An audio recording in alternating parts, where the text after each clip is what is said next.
Good afternoon. It's time for some more baking. Let's get straight into it, shall we? Today we are going to be making a cherry loaf cake. For the ingredients, we have 125 grams of softened butter, 125 grams of sugar, 200 grams of self-raising flour, 4 medium eggs, lightly beaten, 125 grams of glacé cherries, which we have rinsed, dried, and cut in half, 2 tablespoons of milk, and we're going to be using 1 teaspoon of vanilla extract. The first thing we're going to do is pop our cherries into our flour, and then we're going to coat them with the flour. This should stop them from sinking to the bottom of the cake during baking. It should. You can buy glacé cherry halves, but I prefer to buy whole ones and chop them myself. I find that when you buy the halves, they tend to give you all of the scrag ends. They're not actually halves, they're more like fragments. A little bit of a tip for you there. Now we can set those to one side for later.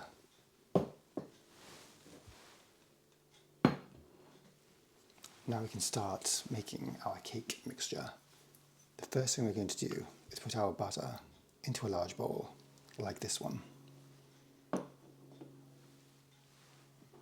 And we're also going to go in with our sugar. And we're going to cream the two together until they are nice and creamy.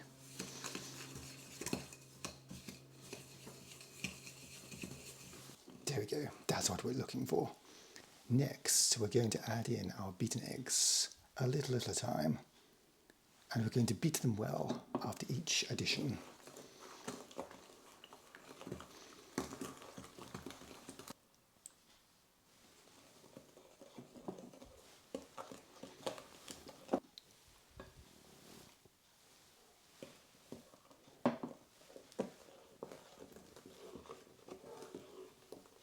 Next, we're going to go in with our tablespoon of vanilla extract.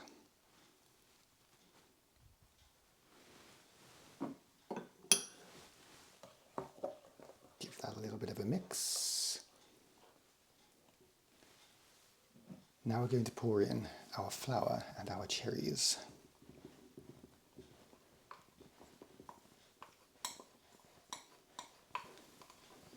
We're going to pour in our 2 tablespoons of milk.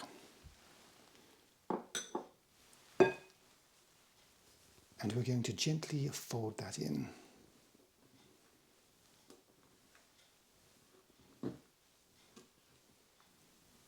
There we go. That's now beautifully combined. Next, we're going to take our prepared loaf tin. I've greased this with butter and lined the bottom with baking parchment. Now we're going to spoon our mixture into the tin.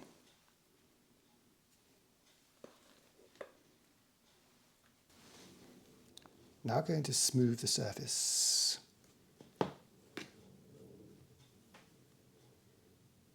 We're going to create a bit of a dip in the middle, or attempt to.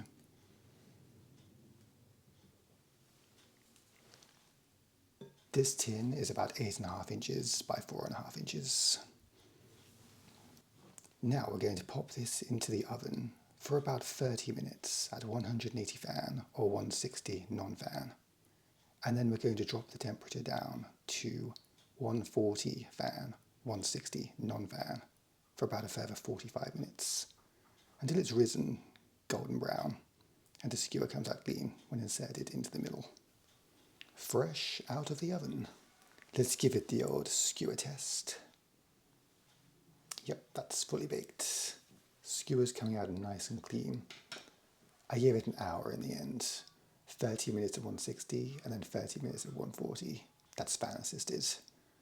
Right, we'll let it cool for 5 minutes in the tin and then we can turn it out onto the wire rack to cool the rest of the way. Now that it's cooled, you could serve it as it is with a dusting of icing sugar. Or you could do what I'm going to do and put on some glacé icing and some more glacé cherries.